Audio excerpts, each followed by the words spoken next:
continue our micro tour series of Lippitt House Museum. So today we're going to have a little look at the music room here at Lippitt House. Now, when the house was built in 1865, this space that I'm standing in right now was originally designed and furnished to be a billiard room. Billiards was a very popular form of entertainment in the 19th century, and so this is a place where Henry Lippitt could entertain his guests.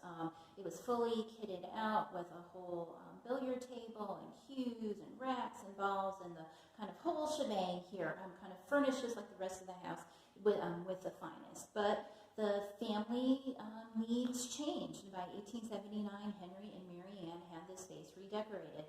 And I think that's a really interesting story to really talk about, since there were 4 generations of the Lippitt family that lived in the house before it became a museum. So as the needs of the different generations, as the different family members changed, the house changed with it. So in 1879, it becomes a music room. We know that music was a very important part of Mary Ann Lippitt's life.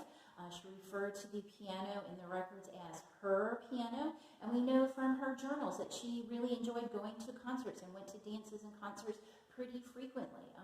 So it's interesting to see how that love of music would have been kind of seen and experienced in a house like the Lippitts. Now, in the 19th century, the only way you could have music in your life is through live performances. And so even middle-class families, let alone upper-class families like the Lippitts, would have a piano or maybe a pump organ. Sheet music, through industrialization and improved printing techniques, became very cheap. So many families could incorporate live music into their entertainment.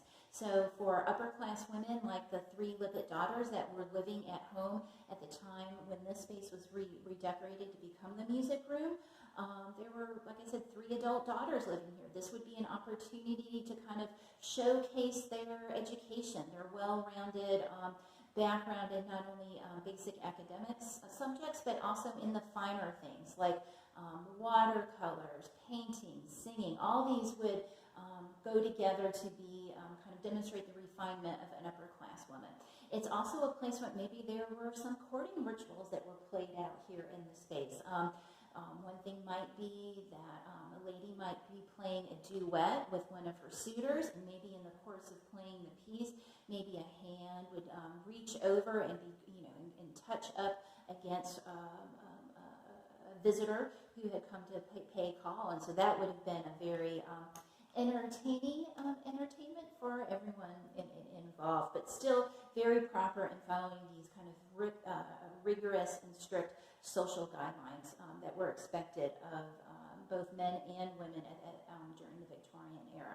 So that's just a little peek inside Lippitt House. I'm so glad that you can join us, and I look forward to seeing you again soon. Thank you.